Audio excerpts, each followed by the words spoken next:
Alright, this is the day. Big update. 3 months ago, na-redundant yung position ko. Nawalan ako ng work. Gumawa ako ng video. Online journal ko to. Sinishare ko sa inyo yung progress ko. And eto, bago ko rin-record tong video na to, na-send ko na yung number 200 job application na in-applyan ko. And titingnan natin yan kung worth it ba yung marathon na yun. So, out of 200 applications na ginawa ko, marami akong rejections. Hindi ko na bibilangin yon, hindi ko na ipapakita sa inyo yon. Hindi welcome ang negativity dito sa space natin. Out of 200 job applications, 3 interviews ang nakuha ko. Yes, 3 interviews. Since nung nawalan ako yung first month, second month, and now the third month that I am working through it, 3 interviews pa lang yun. And hindi ko pa sure kung magpuproceed ako sa next phase ng mga interviews na yun.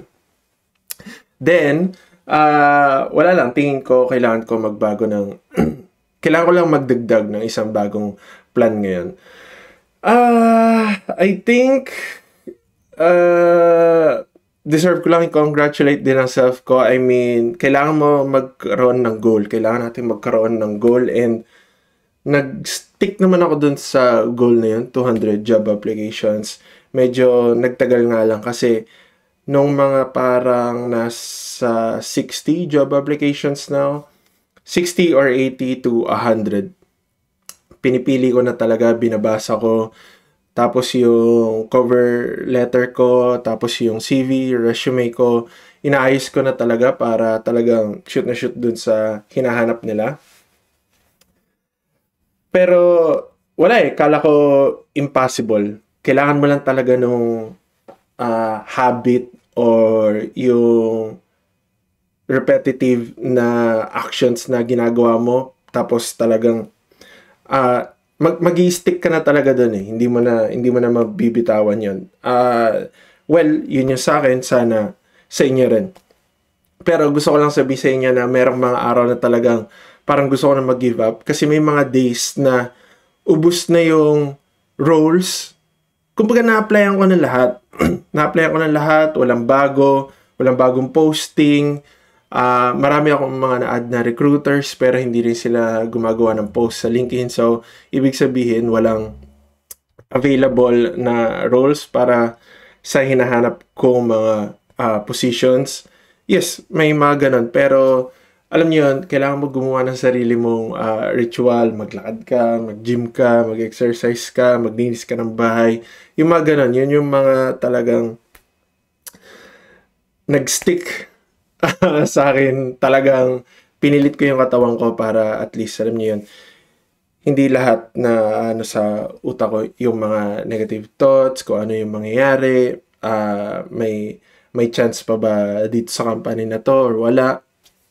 Then, yung isa pang ginawa ko is talagang gumawa ko ng master resume na yun lang yung ini-edit ko kapag meron akong gustong role. So, iniiba ko lang yung mga keywords, iniiba ko yung professional summary ko. Talagang sinushoot ko yung sarili ko and pinapakita ko sa kanila na ito yung hinahanap nyo, ito yung nagawa ko.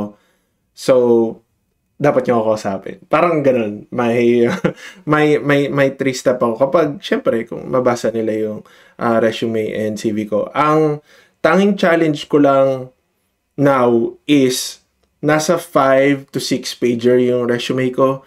And ang nababasa ko, parang, syempre, ang dami na nag-a-apply ngayon, di ba? 100 to 1,000. So, kailangan mabasa nila kagad yung mga experiences ko, skills, projects. So, pinipilit ko talaga gumawa ngayon na parang 3-pager lang.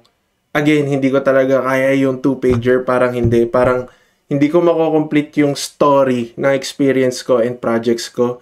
Yun yung challenge ko ngayon, and yun ang goal ko. Kailangan matapos ko siya this week. And ang isa pang magandang mga nangyari is yung mga nakausap ko na parang kahit initial interview lang, recruiters o kaya culture fit interviews, kapag hindi na ako nag-move sa next phase ng interview nila, ang maganda doon, yung iba talagang bumabalik, binibigyan ako ng feedback kung ano nangyari, ba't hindi na sila mag-move sa akin. Minsan, freeze hiring lang. Minsan, sinabi ko hindi clear. So, tinitake note ko yon para next time, kapag napasok ako doon, kahit yung unang culture fit pa lang, mabanggit ko na sa kanila na yes, ready anytime. Pwede na akong mag-go. Naintindihan ko yung problems nyo. Naintindihan ko yung role or job description na kailangan nyo. Kaya ko na gawin yan. Yun siya. Kailangan ko lang mag-refine pa ng strategy ng konti. Kailangan ko mag-focus dun sa mga roles na pasok yung skills ko. Ginagawa ko na siya ngayon. Siguro, itatry kong mag-reach out to at least 1 or 2 people dun sa company na yon. Pero recently, tinigil ko muna siya kasi yung mga nakukuha kong feedback is wala rin naman silang magagawa.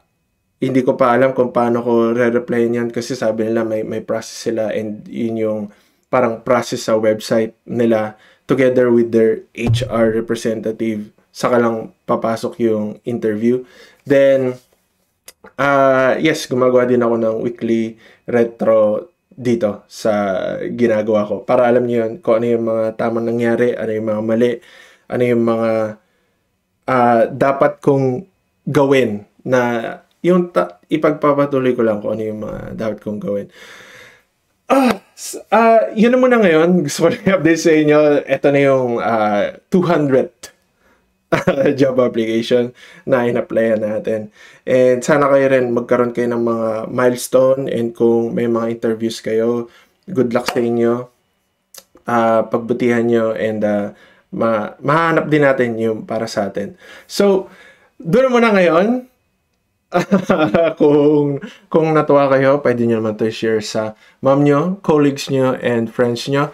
And I'll see you friends in the next video. Alright, see ya.